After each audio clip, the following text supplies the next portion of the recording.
Um, One of my favorite experiences was we had a Dazzle on set. They're a director of American Sign Language. Her name Oh, is Michelle, and she is deaf, and she helped us really understand how to better serve the deaf community. And she always brought her little dog Annabelle, who's her service animal. And having Michelle's energy and Annabelle's energy on set every day. Welcome to Survive the Shows. welcome everyone to this exciting interview segment. Today, yes, for the shows, we have the pleasure of sitting down with Aubrey Reynolds, star of the Element movie, What Sights in the Silence. Thank you for joining us today, Audrey. Aubrey, Yes, of course. Thank you for having me. it's a pleasure for me. So, before we begin with the interview today, I would like to take a moment to honor the memory of Julien McMahon, who sadly passed away on July 2nd after a private battle with cancer. From his mesmering turn as Cole Turner on Charmed to the unforgettable Dr. Kristen Troy on Nip and Tuck, and his recent work as on FBI Most Wanted. Julian's talent and charisma touched us all. Uh, our thoughts are with his wife Kelly, Dr. Madison, and everyone who loved him. May his legacy continue to inspire all of us fans of Charmed and of his work. Thank you for doing that. So, talking about what sides in the silence, um, how did you prepare mentally and emotionally for the darker turns her arc takes this season? That is a great question. You may not actually know this, but the my co-lead, Gina Vittori, and I actually wrote the script. Ooh, Yes, so we had a lot of time for preparation, great. building the character from the ground up. So I felt like by the time we shot the movie, we knew these characters just so well, and it was almost second nature. Great. And there's a pivotal scene, um, their most challenging moment of filming. Mhm. What's the pivotal scene, the most challenging Yeah, moment? Is that what you're asking? yeah. Um, wow, there are so many. It was it was a really difficult shoot because my character is an ASL interpreter. Um, so I had a lot of scenes with sign language, and we were also filming a version for the French market. So we had to do French Sign Language as well. Oh, And it was it was really confusing because I've been studying ASL for quite a while. I got introduced to it on Love's Portrait. It's a Hallmark movie that came out a couple years ago. And so I felt really prepared with the ASL. I had an amazing tutor, and throwing in they call it LSF, the sign language for French sign language. It was really challenging. It felt like you were doing this. Like your brain was working two different ways at once. So there were a lot of challenges, but it was really cool. and how do you work with your co-star and in particular with Gina Vittori to create this world and to create chemistry between all of you? Good question. Luckily, Gina is one of my best friends, so our chemistry comes naturally. I didn't know And that. yes, so we were really excited about playing sisters. And as we would write the script, we would read all the sister scenes aloud in particular until they were getting really natural. And we were like, man, we really like this sister thing. So we were hoping that we would get cast. Great. And how was the relationship with the director? Do you enjoy his the situation and his was collaborative with you both? Yes, yeah. Brittany was amazing as a director. She has a lot of experience under her belt. This was definitely her first movie where she had to incorporate two different sign languages. So she had a lot to get through, but she handled it so well and was really great. She's an actor herself, so she's really great at like encouraging the the acting process and while getting it done very quickly. Great. And would you share any memorable moments on set? As you were so best friend with one of your co-star, there must be some amazing behind the scene moments. Yes, oh, there were so many. Um, One of my favorite experiences was we had a Dazzle on set. They're a director of American Sign Language.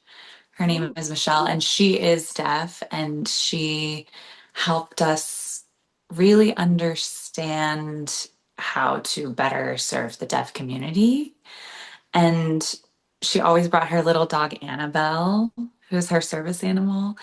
And having Michelle's energy and Annabelle's energy on set every day just made really every day memorable. We felt like we were doing something more special, and like it really opens your eyes to the difficulty of being deaf in on a film set and in a hearing world, and how often we just take for granted being able to hear. And so moving forward, it made me really want to acknowledge that and acknowledge how little we see disability on screen or just on crew. And it's like, you can do one more step to make everyone comfortable. And I feel like slowly everyone on set was starting to make sure that Michelle could see your lips while they're talking, and just slowly integrate more uh, just inclusive things. okay, I understand. And Mhm. what would you like the audience will take away after watching this movie? I hope they have a great time. First and foremost, it is a thriller. I hope that they are thrilled, Yeah, but also maybe a little bit of what I was saying with just kind of changing your perspective on something, seeing how difficult it would be to lose your hearing. But also, something that's really important is people with disabilities are not there to make people without disabilities feel inspired. You know, they're amazing, unique individuals. And so it's something that I hope is just seamlessly integrated into this film and not shown as a struggle to overcome in order for us who are hearing to be inspired. Does that make sense? yeah, yeah, it makes sense. And Yeah. it's really lovely and great that you both and all the cast and crew portray some as a so touching and sensitive situation. Well, thank you. Yeah, it was great. And it was a lot of fun. Gina and I actually got to live together while we were shooting.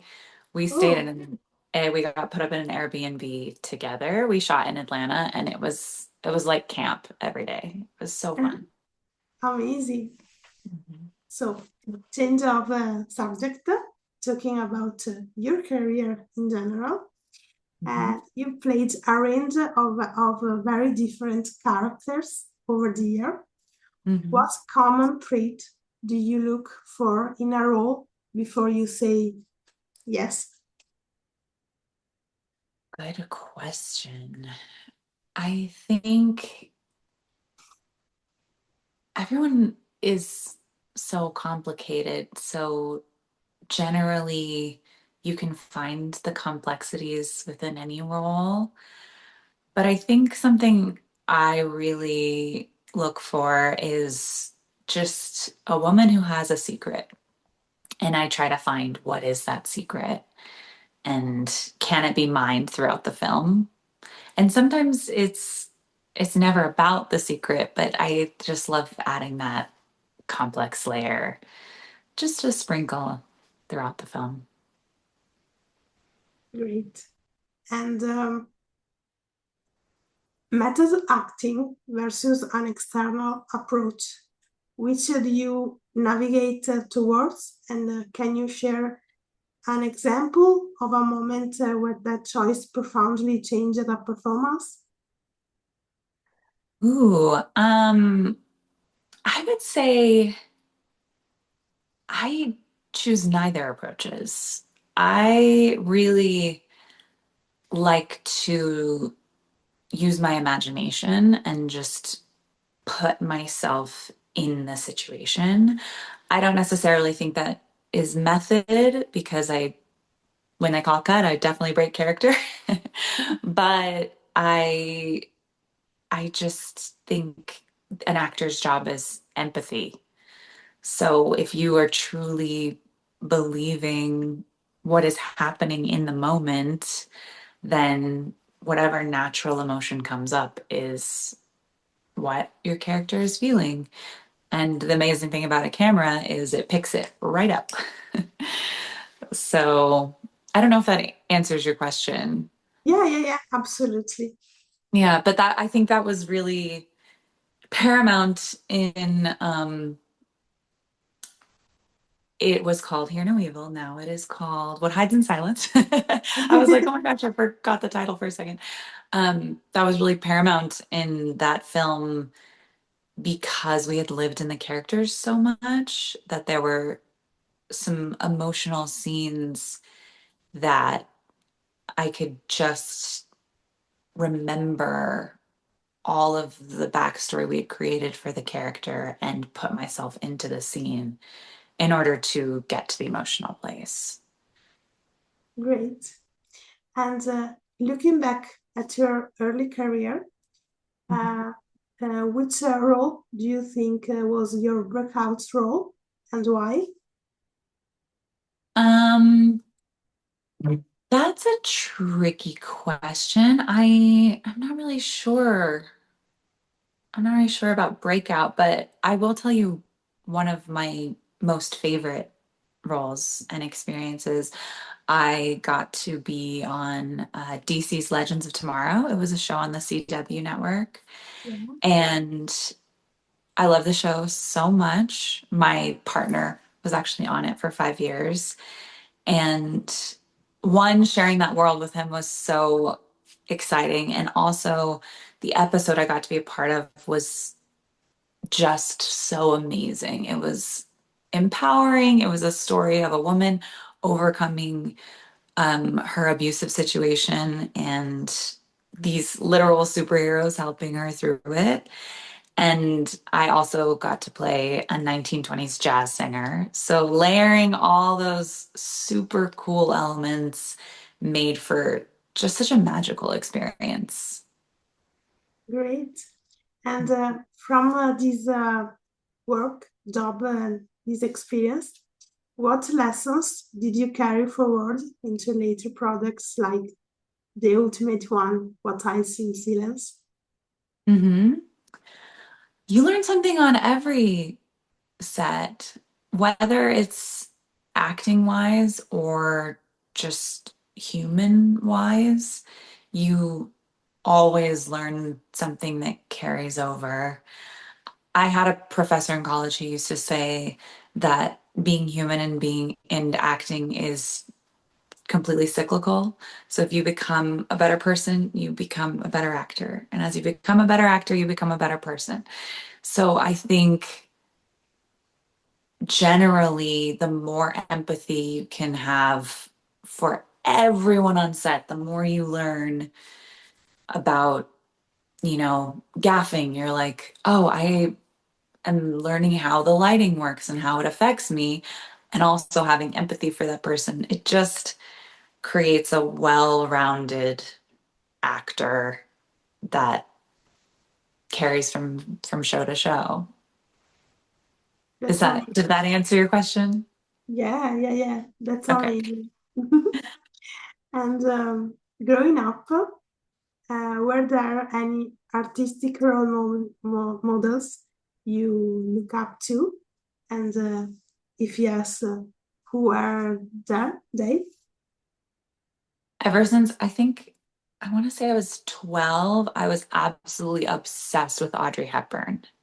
Ooh, I got all of her books and biographies and obviously her movies because I think her style of acting is so lovely and light and something that I just really admired about her was what we were just talking about, that cyclical whole person. She was an activist, a beautiful soul, a mother, and an amazing actor. And I just wanted to emulate every part. great. And is there a book, film, or artwork um, you you return to read it or to watch it when you need a creative rejuvenation or creative flow? Yes. I have you heard of the book Big Magic by Elizabeth Gilbert? Yeah, yeah, a little bit.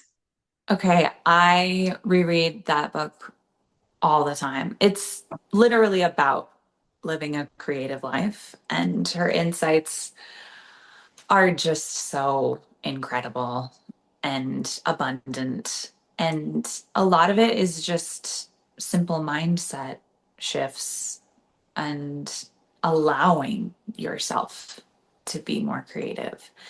So often, if I'm feeling in a rut or just need a little push, a little creative push, I leave the book by my bedside table. I'll just pop it open and read a chapter or two. And every time I read it, I learn something new. So That's 10 out of 10 recommend for your listeners. great. And streaming platform have reshaped how audiences consume suspense thriller content. How do you see the landscape evolving, and how do you stay ahead of those trends? Whew, I wish I knew. I wish I had a crystal ball to predict the future. I honestly don't have a great strategy. I just love to create. I try to write as much as possible, I try to act as much as possible, and I'm just grateful for jobs when they come in. So I don't have an answer for you. I I definitely seen a huge shift, and the job of an actor has become really complicated. You have to do so many things. And I'm really lucky that I also am a writer because I get to create little things for myself. I shot a short film earlier this year that I wrote and directed. I shot a short film last year that I wrote and starred in. And you just got to keep irons in the fire and keep your creative juices flowing as much as you can. Amazing. And uh, are there any particular directors or writer whether established or emerging, you would be excited to collaborate with next? Ooh, I mean, there's dream directors for sure. Like if I could work with Greta Gerwig or Celine Song, I would absolutely lose my mind. Um, but yeah, I don't know, like I love working with friends as well. So any directors that I've worked with in the past, I'm on location right now shooting a film with the director of Love's Portrait, the Hallmark movie. Yeah, And working with someone again who you have a close relationship with is just so amazing because you have yeah, more of a second hand. You get to skip the scary introduction part and you just get to jump into the work. So I absolutely love working with people again and again. that's great. And I really understand because in my job, it's the same thing. Mhm. Yeah, that's great. Yeah. So, element, a lifetime in general, as a devoted fan base. How do you engage with fan theories or feedback? And does it ever influence your portrayal? Oh, I I have a pretty low profile on social media. I really just do Instagram. So I get to see some fan feedback, but not a ton. I sometimes will look at the Twitter live tweets or X, sorry, formerly known as Twitter, Yeah. and we'll see how people X see how people are engaging. Um, and I'll respond occasionally, but I would love to find a way to engage with the fans a little more. That's something that I would like to learn. I am not perfect at it, but I definitely would say it does not affect the way that I act. Once you listen to one voice, you listen to 1,000, and then your brain can't take it. Good. Yeah. And what role or genre have you yet to tackle that you are most curious about? Um, I would really love to do an action movie. I would love to, play a detective. I want to get my Olivia Benson on. I've never done anything like that. So putting that out into the universe. Yeah, Mhm. that's Yeah, really Gina and I actually we did a bit of combat training last year, like learning how to use handguns properly. So if you need two girls with handgun experience, hit us up. yeah. Okay. And talking about your free time, let's we say, just to know you better, uh, Mhm. there are some hobbies or some things you like to do when you have a day off to recharge your creativity full. Yeah, I love to hike. I think that's probably my number one. I try to do a backpacking trip every year, and that is the most amazing recharge because you truly have to unplug and you carry everything on your back. You feel very powerful because everything you need is right with you. Um, I love that kind of a recharge, but I love to just hike in LA with friends and my dog. My dog is perfect. I also just love to just snuggle on the couch with her and watch movies. I love movies, which is why I'm doing this. What genre do you like to watch? Whenever I need a pick me up, it's always rom-com. I go for Nora Ephron almost every time. Great. Yeah. And about your relationship with fans, uh, Mhm. have you ever had the chance to meet someone in your average day? And how is your relationship with them? Not really. No, I've never been stopped. I know um my parents' friends have seen a lot of my movies, and sometimes I'll meet someone who is like, "Were you in a Christmas movie I just watched?" And I'm like, "Maybe." Probably. I've done a couple. And usually they're like, "Oh, okay, cool." It's always like a, "Do I know you?" kind of a thing. Yeah. But I haven't had anyone directly like be like, "I know you." Okay. And I know there is there some convention in USA about Christmas movie. Hallmark Great American Family has their own convention. Uh, are you open to participating one of them one day, or are you more low key and you prefer to not participate in that situation? I would happily participate. I have no qualms with participating. I think the fans are what makes TV movies still go on. So I would love to meet people who really love the films we're making. Yeah, Yes, give me a high five, I'm happy for it. great. Yeah.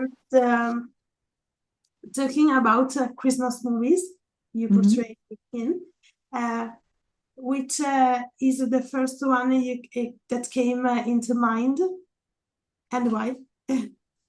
Um, Probably Santa Maybe, because it was the one I did most recently. That one was on the Great American Family Channel. Yeah. Um, I love that movie. It's just so cute. And I loved playing a theater manager because